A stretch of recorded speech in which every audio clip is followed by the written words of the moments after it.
Hello everyone, it's the introverted astrologer here. I do hope that you're all well. Today I'm back with a puzzle. Why is Donald Trump's birth chart showing some signs of success as we move further into 2025? I'd found Kamala Harris had got the stronger chart at the time of the US elections in November 24, and yet I can't help picking up that Trump is going to be prominently in the public eye in 25 and 2026 too. And the more I've dug, the more mysterious it's become. I'm picking up a combination of public prominence, of wounding, potentially of redemption. What's going on? Let's go and have a look at the charts to find out. I'll start off with the return, which had caught my eye a few months ago now. This is Trump's solar return, and for those of you that don't know, this is a chart that is cast for the exact moment that the sun returns to the same position that it was in at birth. The sun will only be at this degree once every year, and if we cast a chart for that exact moment, we have a rough picture of what the forthcoming year will look like, what the issues will be, what we have to look forward to. This chart spans a period between June of 2025 and June of 2026. And you can see right here, Trump's sun is bang on the midheaven. This is often one of those indications of success, of a strong public presence, of shining out in our profession and our career goals. This position often heralds a personal triumph in career matters. And if Trump had this back in his solar return for 2024, it would potentially have tipped us off to success in the elections. And there is no denying the importance of this sun on the midheaven, because the sun is exactly in the degree of the node. And when this happens, these solar issues are very important. Other very tight patterns that we can pick up include that square between Uranus and Mars. This pair of planets can often manifest as anger, rage. We may not get our way.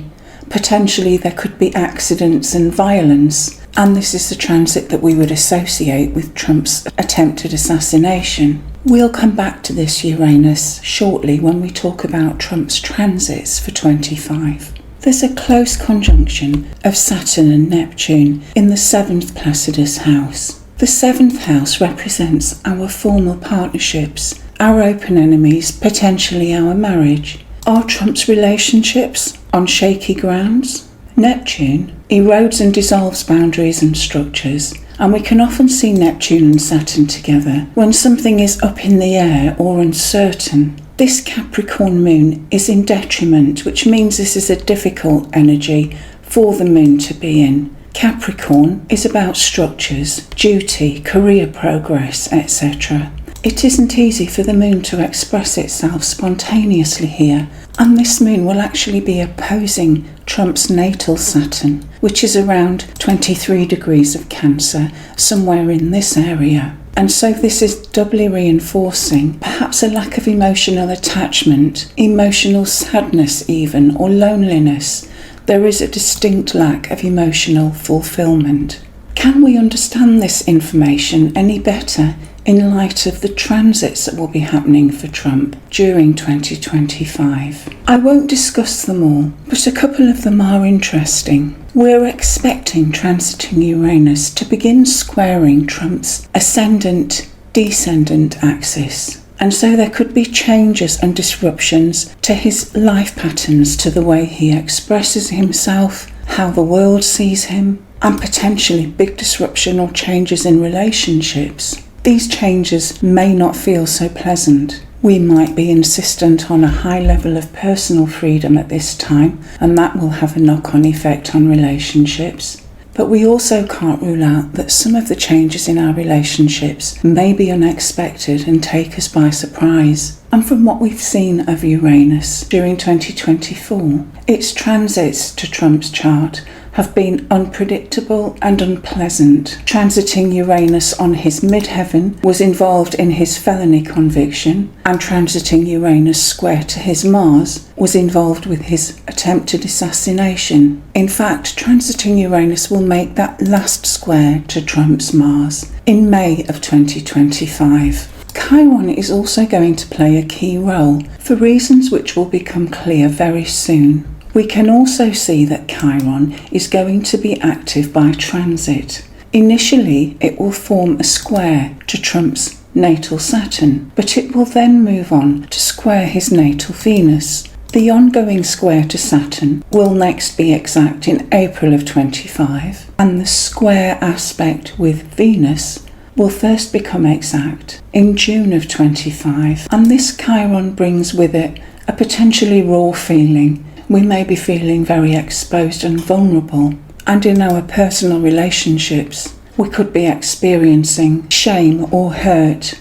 When Chiron and Venus clash with each other in this way, we may also be aware of feelings of guilt or shame in our behaviour in personal relationships. It can be humiliating and painful for us, and we could be feeling very much at fault for these issues.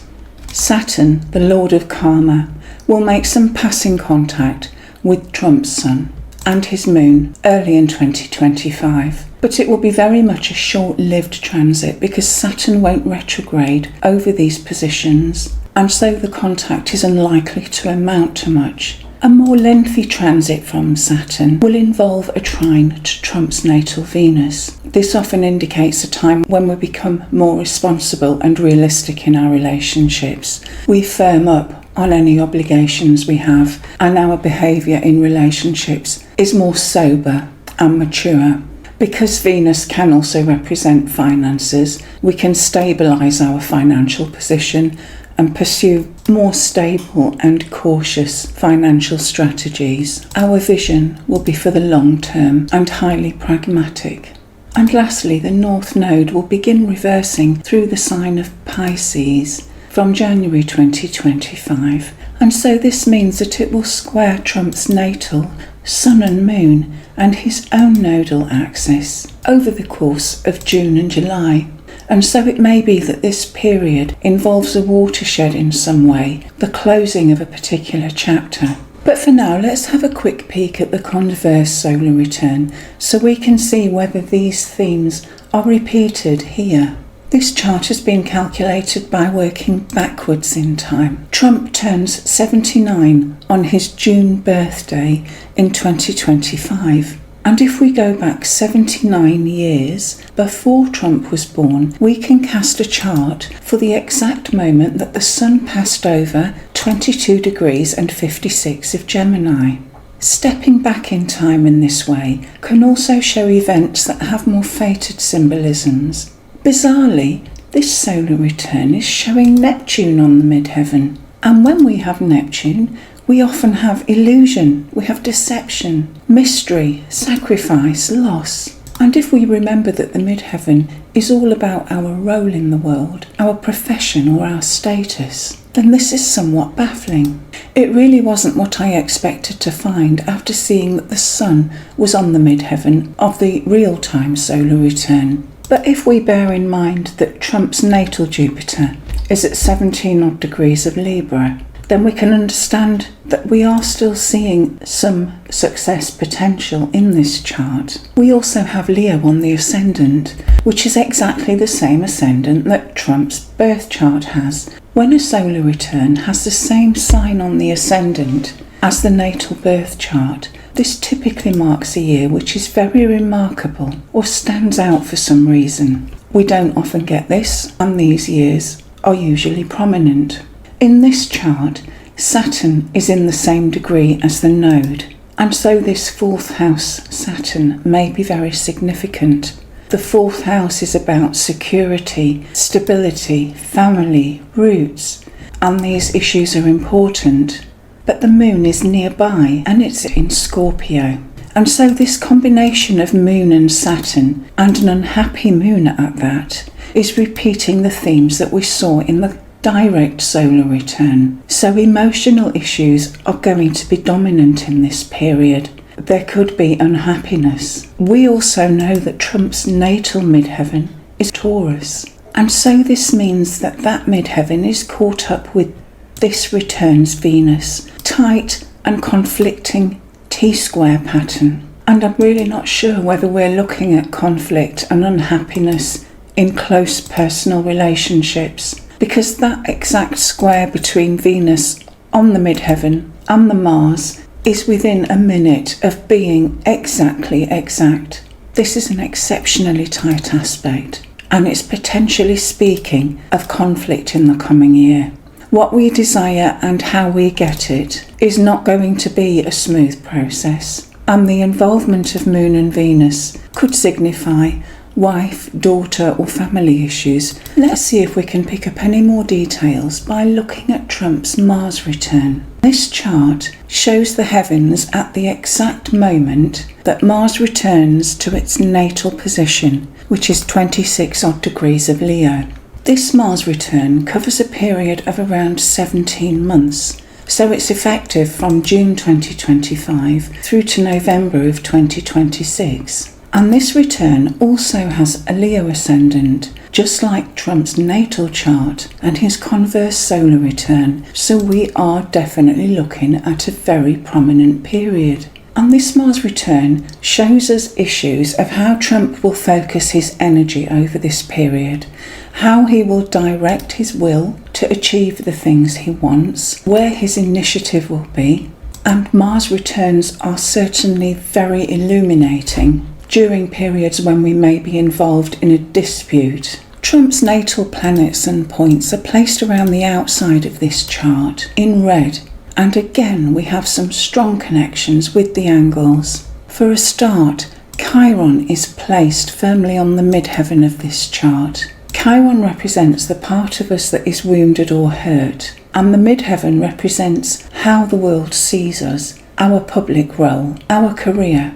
And so is this indicating that our personal wounding or hurts are shining out to the world, because the midheaven is not a private place. This is the part of us that the world can see. It could be that this pain or hurt may arise through us pursuing midheaven goals, or that we can use this hurt to promote our connection with the public and to further our career. Now, this tight grand trine that we can see between Mars, Moon and Chiron on the midheaven is suggesting that we may be directing a great deal of emotional energy in order to assuage or exorcise this wounding or inadequacy, and our public appeal may be quite strong. And this moon is in the area of Trump's natal moon, and it is in a position that we call mutual reception, because it is in Sagittarius, which is Jupiter's sign, and Jupiter is in Cancer,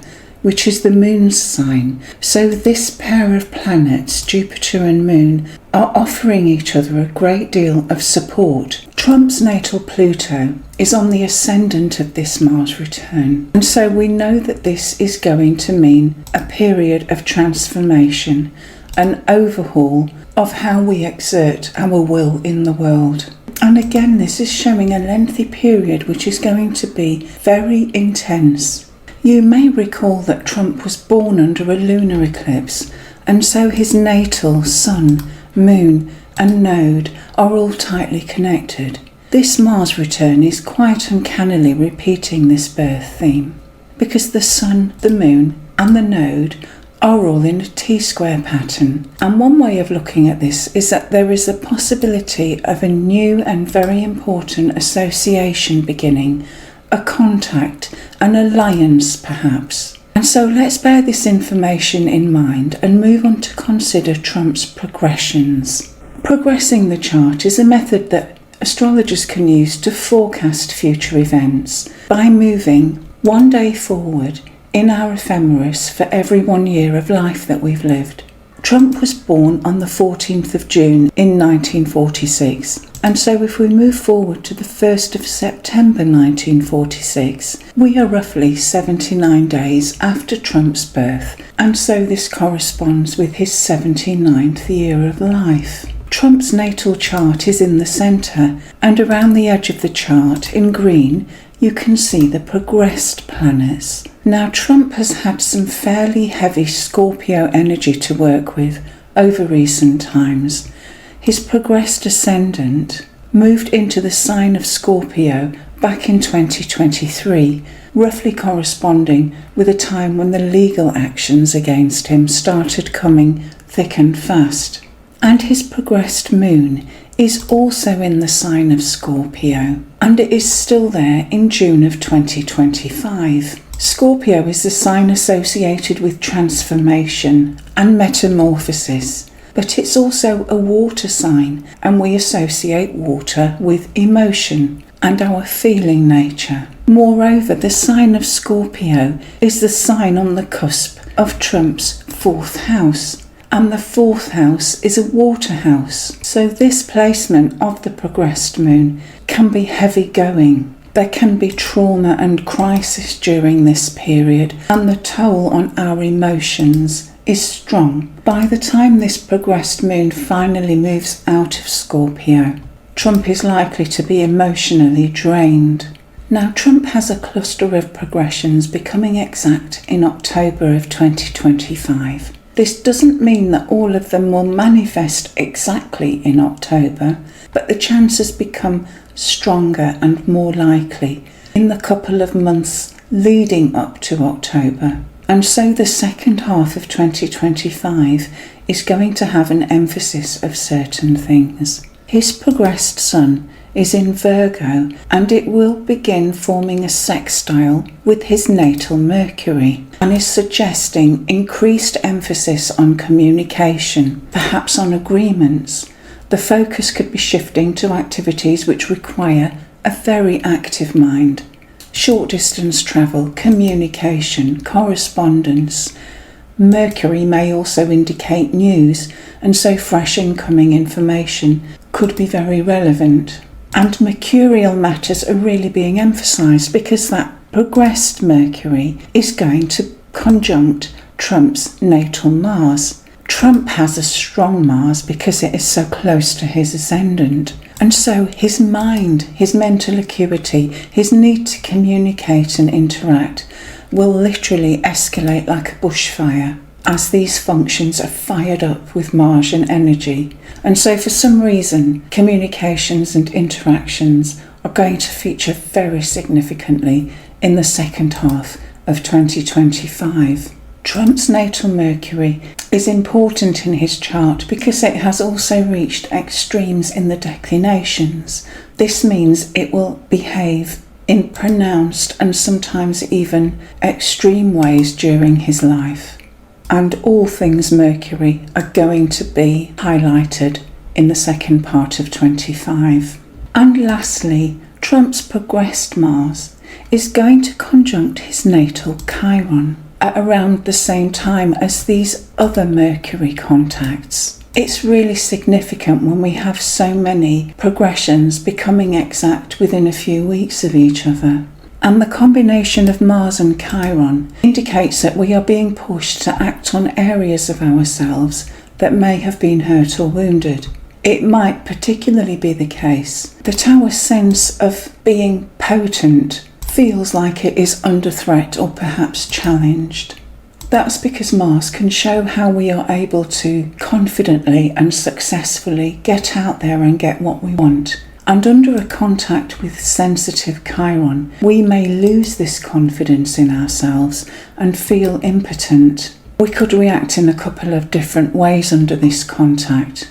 Perhaps we have a period of introspection where we negotiate past pains and hurts and undergo a healing process. We may end up empowering ourselves to pursue the things we want, our desires, in a more enlightened way. But alternatively, we can also express a lot of anger during this progression because we can lash out from the rawness of our wounds. We can be aggressive and combative. Chiron can also provide us with a lot more energy than usual when it links up with Mars. And so the second half of 2025 will be interesting for Trump. There are also a few solar arc aspects which become exact in 2025. These aspects tend to be slightly less precise in that they can produce outward events over any time in roughly a 1-year period, but there are some significant solar arc aspects that will be coming exact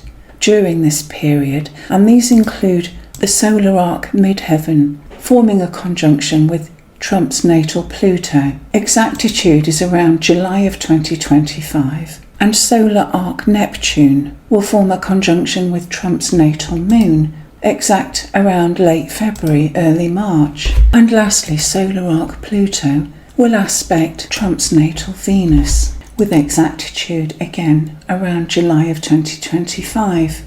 And so this combination of aspects could be alerting us to the fact that there will be big changes in Trump's midheaven role. In other words, his position or his social standing in the world. There could be confusion around home, wife, emotions, and we could also have issues to do with the transformation of personal relationships. I'll put some of the potential interpretations up on the screen for you to consider. So the period that we've been looking at for Trump is very mixed, but nonetheless intense. Uranus will be dramatically shaking things up around June, July next year. And we have this mixture of public prominence, the addressing of wounds, and potentially some personal unhappiness in close relationships or family dynamics. There is that keen emphasis on communication or news, on agreements in the second half of 2025. And however this is going to play out, I believe Trump is going to remain very much in the public eye well after the presidential elections. If any of my viewers in the States have any idea how this will unravel, I'd be intrigued to know. Thank you for watching. Do take good care, and God bless you and your families.